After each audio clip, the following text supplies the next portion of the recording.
आप लोगों के समक्ष एक न्यू स्टोरी अपनी अपनी साधना में लेकर के आ गई हूँ। जो स्टोरी इस तरह से है। ब्रजभूषण जी और पंडित जी की व्यस्तता हर बीते दिन के साथ बढ़ती जा रही थी। ब्लॉग लिखना शुरू किया था तब उन्होंने सपने में भी नहीं सोचा था कि इसके बदौलत इतना प्यार और सम्मान मिलेगा। लोग अपने जीवन की परेशानियां उनसे बांटने लगे, उससे उम्मीद करते कि पंडित जी का ज्ञान यानी कि गीता ज्ञान उनकी परेशानियों में रास्ता दिखा सकता है। पंडित जी को सबसे ज़्यादा खुशी इस बात की थी कि लोग गीता की तरफ लौट रहे थे और उनके पाठकों में हर उम्र के लोग थे। इस बात की भी उन्हें बहुत खुशी थी और यही खुशी हम आप तक पहुंचा रहे हैं। इधर जब पंडित जी अपने ब्लॉग के जरिए लोगों को अपना सीखा हुआ समझा हुआ ज्ञान बांट रहे थे, तब उनके अपने घर में उनकी पत्नी सरला जी एक बड़े मानसिक संघर्ष से गुजर रही थी, जिस पर अगर पंडित जी ने ध्यान दे दिया होता तो वो सरला जी की मदद कर सकते थे। लेकिन कई बार बाहर की दुनिया में इतना खो जाते हैं, अपने घर के लोगों की परेशानियों पर हमारी नज़र ही नहीं पड़ती। सरला जी बहुत सीधी सादी महिला थी। उनका सारा जीवन परिवार का देखभाल करते बीता था। पति और बच्चों, रिश्ते नाते का ख्याल रखने में उन्होंने कभी ना अपने बारे में सोचा, ना अपना ख्याल रखा। अब जब सब अपनी अपनी ज़िंदगी में व्यस्त थे, बच्चे अपनी नौकरियों में इतने व्यस्त थे कि पूरे दिन में एक बार भी अपनी माँ से बात करने का समय नहीं निकाल पाते थे। पति अपनी अलग दुनिया में व्यस्त थे, जहाँ उनके दोस्त थे, इंटरनेट ब्लॉक था, लोग थे, उनकी समस्याएं थी, नहीं थी तो बस सरला जी से इत्मीनान से बात करने की फुर्सत। इंसान का मन भी बड़ी अजीब चीज़ होती है। कभी तो बड़ी बड़ी बातों से परेशान नहीं होता और कभी जरा सी बात पर टूटकर बिखर जाता है। सरला जी के मन को भी एक ऐसी ही बात में जकड़ रखा था। वह चाहती है कि सारी दुनिया की परेशानियों का हल बताने वाले पंडित जी उनके भी दुख का हाल बताए, लेकिन उनसे खुलकर कुछ कहती भी नहीं। इस सब में सरला जी के शरीर को नुकसान पहुंचाना शुरू हो गया। जब मन में हर वक्त तनाव रहने लगे, तब इसका खामियाजा शरीर ही भुगतता है। उनकी भूख मर गई, ब्लड प्रेशर बढ़ने लगा, नींद उड़ गई। पंडित जी ने डॉक्टर को दिखाया, कुछ टेस्ट भी कराया, पर सब कुछ ठीक ही आया था। अब डॉक्टर ने पंडित जी से कहा, लगता है कोई मानसिक तनाव है जो शरीर में यह लक्षण दिख रहे हैं। आप या तो खुद बात कीजिए या किसी मानसिक रोग विशेषज्ञ को इन्हें दिखाइए। पंडित जी बहुत हैरान थे। जीवन में प्रभु कृपा से सब ठीक ही चल रहा था।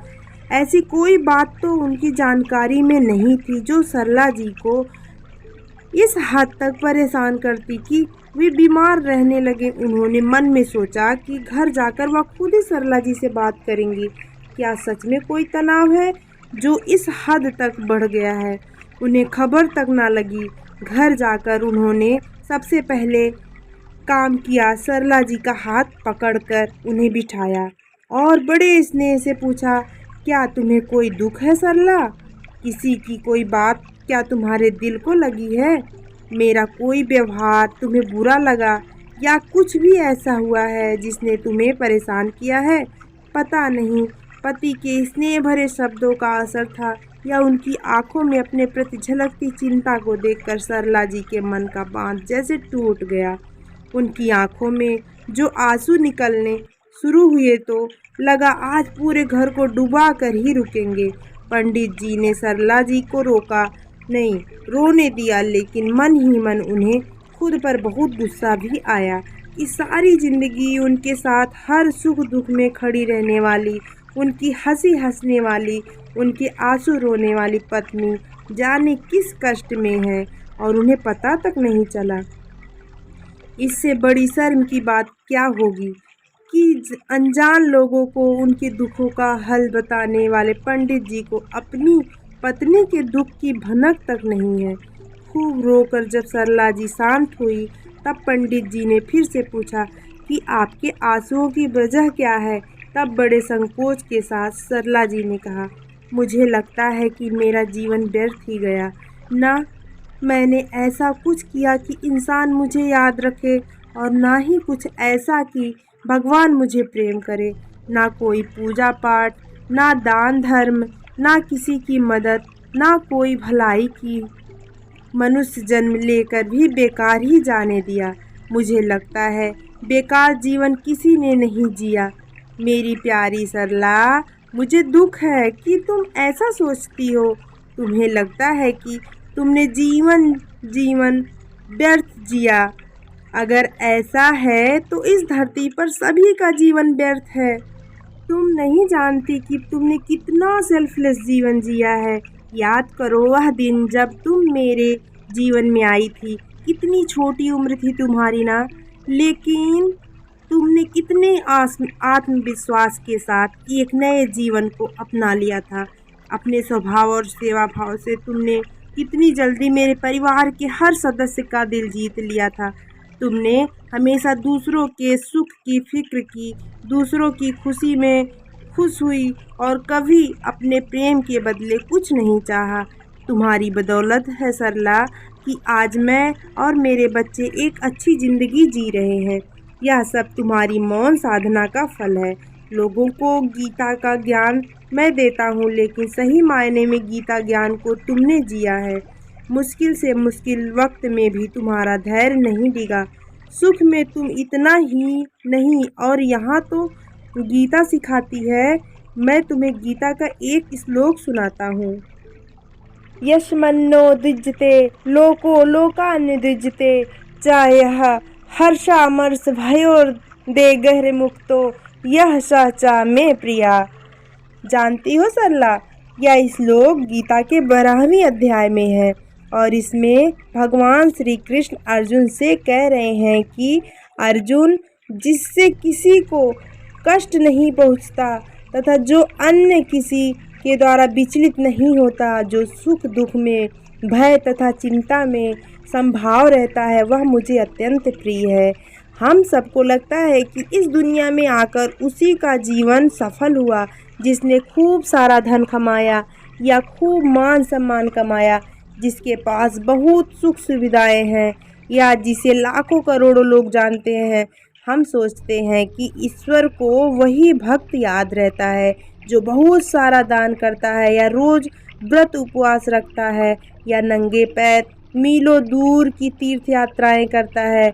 लेकिन गीता में स्वयं भगवान श्री कृष्ण ने हमें बताया है कि किस तरह के लोग लोकप्रिय हैं। सबसे पहले जो किसी को कष्ट नहीं पहुंचाते। कष्ट पहुंचाने का अर्थ किसी को मारना ही नहीं होता। अपनी बातों और विचारों से भी हम किसी का दिल दुखा सकते हैं। अपने कर्मों के जरिए भी हम किसी का बुरा कर सकते हैं। इसीलिए जो किसी भी तरह मन, वचन या कर्म से किसी को कष्ट नहीं पहुंचाता, ऐसा व्यक्ति मुझे यानी भगवान को प्रिय है। जो अन्य किसी के द्वारा डिस्टर्ब नहीं होता। मतलब अगर किसी ने जाने अनजाने आपका दिल दुखाने वाला काम कर दिया या कोई बात कह दी, लेकिन आपने इसका बुरा नहीं माना, उस व्यक्ति के प्रति कोई बुरा भाव मन में नहीं लाए, तो आप मुझे यानी भगवान को प्रिय लगोगे। सुख दुख, भय और चिंता में जो एक जैसी मेंटल स्टेट में रहे, ना सुख में उछले ना दुख में डूबने लगे, ऐसा व्यक्ति भी मुझे बहुत प्रिय होता है। तो सरला, अब बताओ, क्या इसमें कहीं यह बात जो तुम्हें लगे कि तुम ईश्वर की प्रिय नहीं हो? तुमने तो हमेशा गीता में भगवान की कही इन कंडीशन का पालन किया है, इसलिए तुम्हारा जीवन कैसे व्यर्थ हुआ? तुम्हारा जीवन तो हम सबसे ज़्यादा सफल है, क्योंकि ये तुम्हारा नाम ही की तरह सरल है। इसमें किसी किस्म का छल कपट नहीं है। जैसे तुम्हारा नाम सरला है, उसी तरह से तुम एकदम सरल हो। इसीलिए अपने मन से सारे डर और सारी हीन भावना निकाल दो। पंडित जी की बातों ने सरला जी के मन से संशय के सारे बादल हटा दिए। अब वह संतुष्ट थी, उनके प्रश्नों के जवाब मिल चुके थे, लेकिन पंडित जी खुश नहीं थे। उन्हें गिल्ट ने घेर लिया था। अचानक उन्हें लगने लगा कि उन्हें अपने गीता ज्ञान का अहंकार हो चला था, जिसकी वजह से उन्होंने अपनी पत्नी के मन में पल रहे दुख को महसूस तक नहीं किया। गीता तो अपने आप की खोज करना सिखाती है, अपने हर भाव को महसूस करके सही गलत का पहचान करना सिखाती है।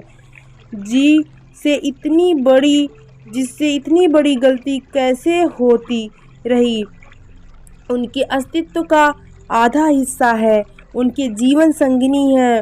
वो उनके होते हुए भी अकेले ही अपने मन में अपने प्रतिहीन भावना का दंश जीती रही। उनसे गलती तो हुई है और उसके सुधार के लिए भी उन्हें गीता से ही सहायता मिलेगी। कहीं ना कहीं किसी ना किसी श्लोक में ऐसा कुछ जरूर होगा जो उनके मन से इस बोझ को उतारकर इस भूल के सुधार की राह बताएगा। यह सोचकर पंडित जी ने श्रीमद् भगवत गीता खोली और मन ही मन भगवान श्री कृष्ण से अनुरोध किया कि हमेशा की तरह उन्हें सही राह दिखाएं, बिल्कुल वैसे जैसे आप और हम गीता ज्ञान के इस एपिसोड से पा रहे हैं। अगर आपको मेरी स्टोरी अच्छी लगे तो प्लीज़ चैनल को सब्सक्राइब करिएगा, लाइक करिएगा और ढेर सारी ऐसी मोटिवेशनल वीडियो, स्पिरिचुअल वीडियो पाने के लिए धन्यवाद। जय श्री कृष्णा।